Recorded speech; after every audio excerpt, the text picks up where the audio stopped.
All right, so in the previous video, at the beginning of this section and through what we did in that video, we talked about converting back and forth between decimal and other number bases.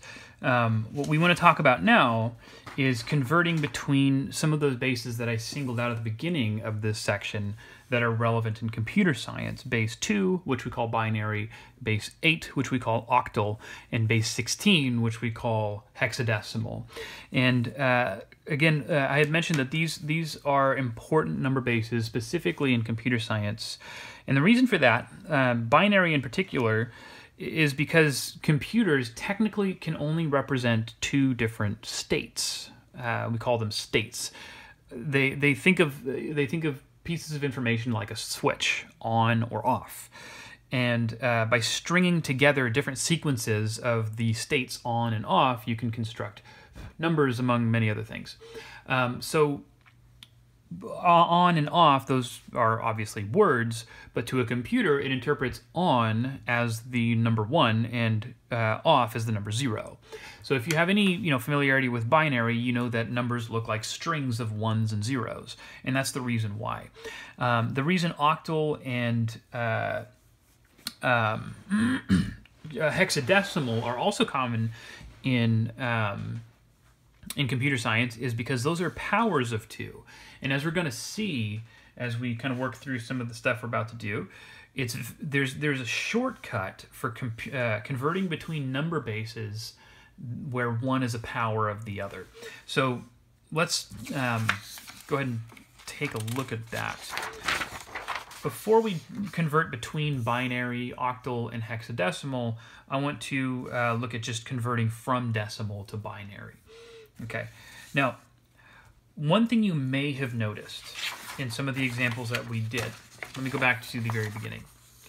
If you're converting from a small number base, 5, for example, to a larger number base, 10 in this case, then the numeral itself looks smaller in the larger base than it does in the smaller base. So if I told you before, this is not the number 412, but if you think of it like a 412, 412 is a larger number than 152. And this always happens in number bases. And it has to do with, larger powers of your base occupying more space in a number. So the reverse is also true. If I start off in a large number base and convert to a smaller number base, I'm going to expect the numeral to be much larger than what I started with. It's kind of an inverse relationship if you want to think of it in those terms. So I would like to convert the number 2405 in decimal into binary. And remember, our approach to convert from decimal to a different number base is just to continually divide this number by whatever that base is. 2405 divided by 2. Now there's going to be a lot of division here because it takes a while to get this thing down to a quotient of 0 if I'm only dividing by 2. So if I did that, this is going to give me 1202 with a remainder of 1. And then if I divide that, 1202 by 2, I'm going to get 601 with a remainder of 0. 601, I'd like to divide that by 2. I'm going to get 300 with a remainder of 1. Take 300, divide that by 2. I get 150 with a remainder of 0. 150 divided by 2 is 75 with a remainder of 0. 75 divided by 2, you can see how long this is taking. That's 37 with a remainder of 1. What do I have now? 37 divided by 2 is 18 with a remainder of 1. What do we have next? 18 divided by 2 is 9 with a remainder of 0. 9 divided by 2 is 4 with a remainder of 1. You can see I've kind of run out of horizontal space here, so I'm going to start a new line. 4 divided by 2 is 2 with a remainder of 0. 2 divided by 2 is 1 with a remainder of 0. And then finally 1 divided by 2 is 0 with a remainder of 1. Okay? Yikes, that's a lot. What I'm going to do is read these remainders off, remembering that, you know, this kind of wraps around here, starting from the end and working my way back to the beginning. So I have 1, 0, 0, here, 1, 0, 1, 1, 0, 1, that was 1, 0, 0, 1, 0, 1, 1, 0, 1, and that's in base 2. As I suggested, a much, much larger looking number because the number base is so small. But this is the number 2,405, just represented in binary. And you could verify that by looking at putting this in expanded form and then, you know, converting back to decimal again. Okay, let me take a look at a different example. Oh, actually, before I do that, I wanted to point something out that's going to be relevant at the end of this section. The number 2 is kind of a special number base. There's only two numbers that we could ever get, zeros and ones, as our digits, right? And it's very predictable when you're going to get a remainder of 0 in this process and when you're going to get a remainder of 1. If you're ever dividing an even number by 2, you're guaranteed to have a remainder of 0, because by definition, an even number is a number that's divisible by 2. If you divide by an odd numbers are not divisible by 2, so they leave a remainder. But the only possible remainder when dividing by 2, if it's not 0, has to be 1. So these 1s show up when we divide an odd number by 2, and these zeros show up when we divide an even number by 2. Keep that in mind because we're going to bring that up again later. Okay?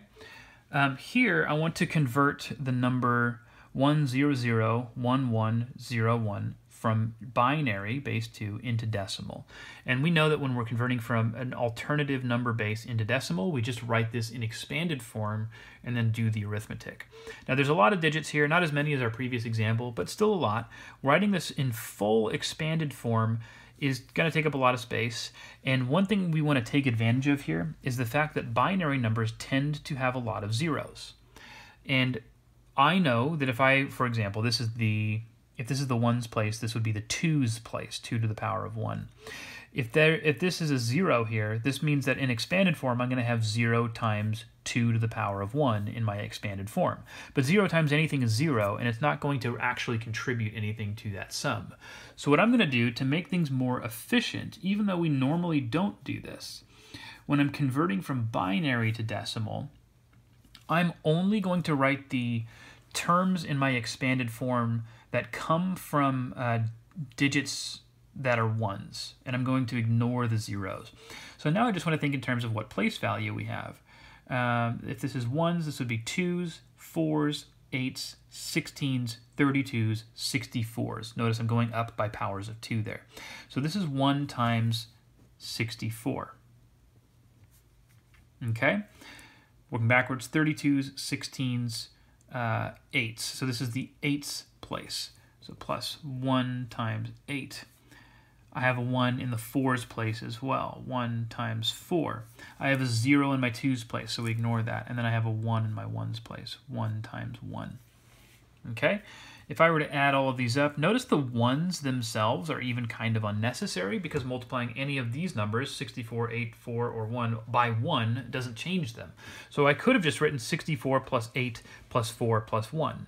And really what that means is that if I want to convert a number from binary to decimal, all I have to do is add up the numbers that represent the place values occupied by 1s. That's all that it is. So 64 plus 8 plus 4 plus 1. That's all I'm doing. That comes out to 77. Notice because I had a 1 in my 1's place, I ended up with an odd number. Interesting. Also notice how small this number is compared to how large this number appears. This is a 7-digit number, but in decimal, it only represents the number 77. Okay? Now, these were converting between binary and decimal, but as I said before, if you're converting between number bases that are powers of each other, there's a shortcut to that. So, for example, converting from binary to octal or from hexadecimal to binary or something like that, there's a very, very handy shortcut which makes short work of this. So what I'm going to do is show you the method. I will kind of show you how this one works, or like why it works, but I want to show you the method first. So we have a number that's given to us in binary, and what I want to do is write that in octal. So I want to convert this into base 8. Now octal, base 8, think about the number 8. How does it compare to the number 2? Specifically thinking in terms of powers. Well, 8 is equal to 2 to the third power. What I'm going to do is use the exponent that I have here and create blocks of digits, blocks of 3s basically. So divide these into 3-digit chunks. Okay, so that gives me 1, 0, 1 for this chunk, 1, 1, 0 for the second, and 1, 0, 1 for the third. Okay, now what I'm going to do is think of each of these as a binary number in their own right and convert them into decimal. I know we're converting into octal, but think of it as converting into decimal. We just did an example converting binary into decimal, and I said that you can do this by just thinking of adding up the place values that are occupied by 1s. This is the 4's place, and that's the 1's place.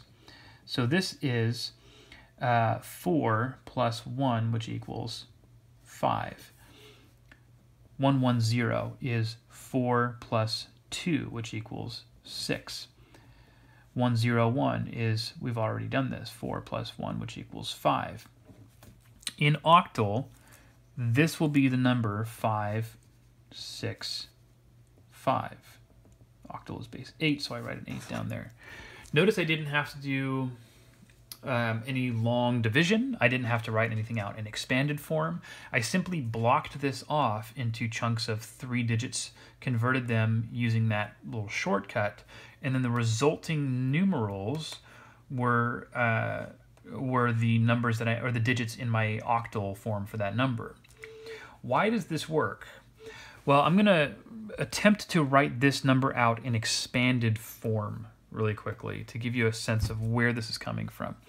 So take the number, 101, 110101 in base 2 and write that in expanded form. Okay, so this is 0s, 2s, 4s, 8s, 16s, 32s, 64s, 128, 256. So this is equal to 1 times, actually let's keep them in terms of powers. So 0, 1, 2, 3, 4, 5, 6, 7, 8. That would be 1 times 2 to the power of 8. Plus 0 times 2 to the power of 7. Plus 1 times 2 to the power of 6. Plus 1 times 2 to the power of 5. Plus, here now, 1 times 2 to the power of 4. Plus, where am I? 0 times 2 cubed plus 1 times 2, sorry, that's sloppy, 2 squared plus 0 times 2 to the first, yikes, plus 1 times 2 to the 0. Okay, now if I separate these things off into groups of 3, like this, and if I factor out a GCF from each one of those, okay, so I kind of ran out of space down here. I'm going to do something weird and have this go up. Nothing's going to change here. I'm going to leave this the same. So this is 1 times 2 squared plus 0 times 2 to the first plus 1 times 2 to the power of 0. But here, I am going to look at my powers of 2 and see that 2 to the third power is the GCF here. I'm going to factor a 2 to the third power out of everything. What does that leave me with? Well, that would leave me with 0 times 2 to the power of 0 now. If I factor 2 cubed out of this, it's going to leave me with 1 times 2 to the power of 1. Plus, here I'm going to have a 1 times 2 to the power of 5. Okay? Man, I'm kind of making a mess of this. So I could do something similar here. I could factor out a 2 to the 6th power. And notice this would become 2 to the power of 0, 2 to the power of 1, 2 to the power of 2. I should have made that a 2 right there. Now, in their own right, each one of these is a binary number with only 3 digits. 1 times 2 squared, plus 1 times 2 to the 1st, plus 0 times 2 to the 1st power. In binary is just the number 110, which is the number 6. And that's being multiplied by 2 cubed, which is the same thing as 8, or 8 to the power of 1. Notice this 2 cubed that I took out here is technically a power of 8. I'm making such a mess of this, I don't want to keep going, and making it worse. But basically what we're doing is by factoring out 2 cubed here, or 2 to the 6 here, which is the same thing as 8 squared, we're pulling powers of 8 out of these little groupings, which is converting this thing into base 8 for us, without having to do all of the other work that we were doing before. So this whole explanation is not something that you need to recreate when you're using this process. It's just sort of giving you justification for it. You just do this. Just do this and be done with it. Okay? Let's go the other direction. I'd like to convert the number 2AF7 in hexadecimal into binary. And this works in essentially the same way, but sort of in reverse. So what I do is I take the digits of my number. I'm going to convert any letters, though, into their numerical values. So remember, A represents 10. F would represent the number 15. You can determine that by counting your way up.